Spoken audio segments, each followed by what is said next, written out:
Good morning, student. Today I am going to explain lesson number 8, Women, Caste and Reform part 3. Now part 1 and part 2 I have explained, and I told you about the social reformer and what work they have done for the people there, that I have explained in part 1 and part 2. Now what is there in part 3 we are going to see. Now caste and social reform. Some of the social reformers we have been discussing or criticize caste inequality. Now some of the social reformers, they were discussing and criticizing about the caste inequality. Means what? There are many castes in the society. Now also are there. At that time also in medieval period also were there. The social reformers were there, they were discussing and criticizing. For what purpose they were criticizing? Because they wanted to establish equality in the society. That's why they were always criticizing about the inequalities among the society. One of the social reformer who was Raja Rammohan Rai translated an old Buddhist text that was critical of caste. The Prarthana Samaj adhered to the tradition of Bhakti that believed in spiritual equality of all castes. In Bombay, the Paramhansa Mandali was founded in 1840 to work for the abolition of caste. Abolition of caste means to remove, that is, and in 1840 that in Bombay, that Paramhansa Mandali, he also founded that one organization. Many of these reformers and members of reform associations were people of upper caste. Association means organization. Now many people were there, many reformers were there. They established such a organization to spread up equality in the society. Often in secret meetings, these reforms would violate caste taboos on food and touch in an effort to get rid of the hold of caste prejudice in their life. Prejudice, what is meant by the prejudice? Prejudice means prejudice means to think about the people negatively.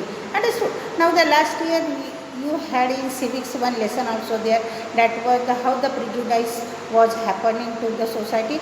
Here prejudice means to think people negatively. Okay. And here some upper caste people were there, they were always doing the discrimination and they were prejudiced to whom? To the low caste people. Now here see that picture of that Prarthana Mandir. There were also others who questioned the injustice of the caste social order during the course of the 19th century. Christian missionaries began setting up schools for tribal groups and the lower caste children. Now see, the missionaries, Christian missionaries set up in 19th century. This East India Company or British government came to understand here too much casteism is there. There is no equality and the upper caste people humiliated to whom? To the lower caste there. And these advantages taken by whom? This East India Company or this Christian missionary. And this British government allowed the Christian missionary to set up schools where in India. They had set up the schools and they had given education to the poor people, tribal groups also there, and those who were low caste children there. Because we had seen it in the last year and in 6th standard also, how the untouchables were facing the problem. They were denied the education and they were sitting outside and then taking the education there. In the school they were not allowed to sit among the children there, and that in 6th standard you have learned about Dr. Babasaheb Ambedkar stories also were there. In those periods, the lower caste people were there, they were torturing by whom? By the upper caste people there. And these advantages taken by the Christian missionaries, and they set up the school here and they spread up Christian religions where in India. These children were thus equipped with some resources to make their way into a changing world. Now this missionary, this school, Christian missionaries were giving the education to such a lower caste children there. Not only that, if they don't have any resources, at that time they were providing also there. Suppose the resources means sometimes the money matters, sometimes what, by some books, whatever needed to the education, that also they had provided, and then these low caste people took education at those time. Now see the missionary schools. At the same time, the poor began leaving their villages. Now what happened? These poor peoples were there. They were leaving their villages because what, they were not getting any type of job in the villages. That's why they were leaving the villages. For what purpose? To look for jobs that were opening in the city. And they came to understand that in the city they were getting the jobs. They were work in the factories that were coming up and jobs in the municipality. Now the peoples, those who were coming from the villages, they were getting jobs in the cities where in the factories, and they were coming up and they were getting the jobs in municipality also. Think of the new demands of the labor this created. Drains had to be dug. Now see, for that also laborers were needed, and these laborers from where these people getting it? They were getting it from the villages. In the village, they were not getting, the villagers were not getting any type of jobs. That's why they were migrating from where? From the village to the city. And which type of works they had to do where in the city? Drains had to be dug, roads laid, building constructed, and the cities cleaned. For constructing the building, that laborer required to the contractor, and these people were doing that work. Even the cities cleaning of the cities, that work also doing whom? By the villagers. These required coolies for doing this work. These required coolies, diggers, carriers, bricklayers, sewage cleaners, sweepers, palanquin bearers, rickshaw pullers. Palanquins means what? It is palki khichne wala, that is the palanquin bearers, rickshaw pullers. These were from the village. Where did this labor come from? The poor from the villages and the small towns, many of them from low caste. Now for cleaning the cities, that palanquin bearers, that digging, that drains, that one. For who were there? These were the low caste people were there, and they came from the villages. The poor from the villages and the small towns, many of them from low caste also began moving to the cities, where there was a new demand for labor. And in the cities there were too much demand, and that's why these villagers, because in the villages they were not getting any type of work, that's why they moved there to the cities and doing such type of work.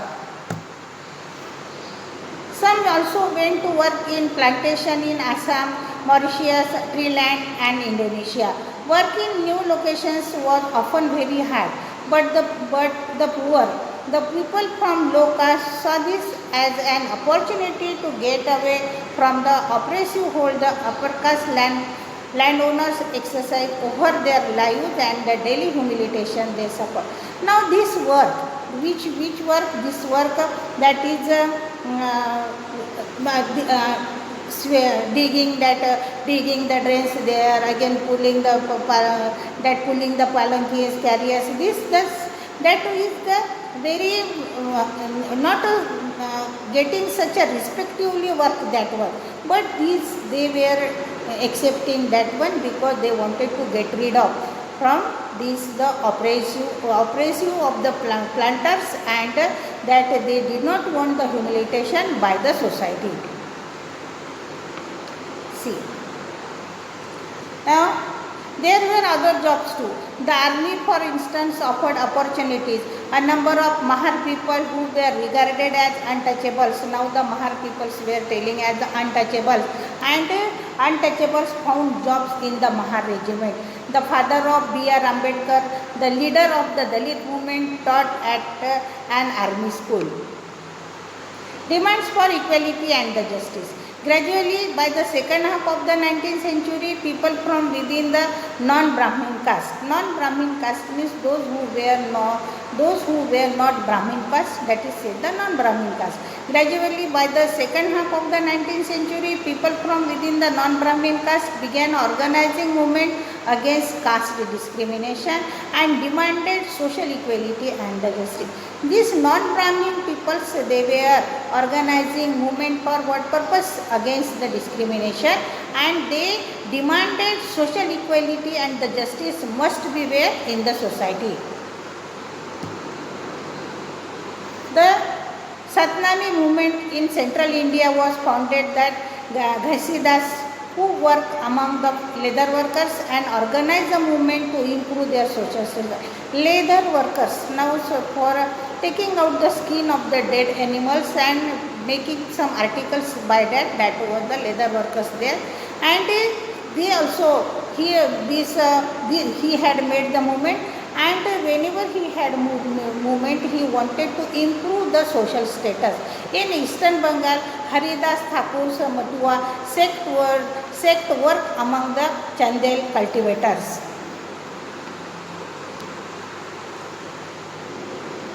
Haridas questioned the Brahminical text. Brahminical text means that Vedas, Upanishads, that text is there. Haridas questions the Brahminical text that supported the caste system. Now, Haridas said that the Brahminical text means the text which had been written by the Brahmin. He said that it supported the caste system.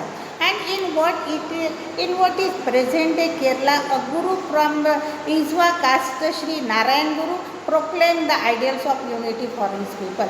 Now people wanted unity. He argued against the treating people unequally on the basis of caste differences. According to him, all humankind belong to the same caste. Now he said that, Haridas said that all the humankind belong to the same caste.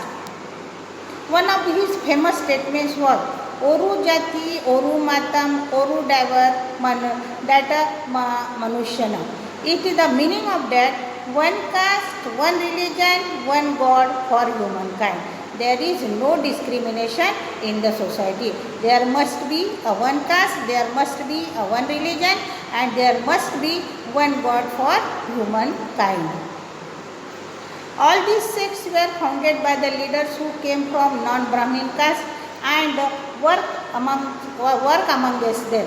They tried to change those habits and practices which provoke and contempt of dominant caste. Now see, the social reformers, they had always been tried, and in every nook and the corner, such as these social reforms were there, and they had attacked on inequality spread up where on the society, in the society. They tried to create a sense of self-esteem among the subordinate caste. Now, in this part we have seen about the discrimination of the caste. If you have any problem regarding this part, then you can ask me in the interactive session and read this part very proper from the textbook. Thank you, my children.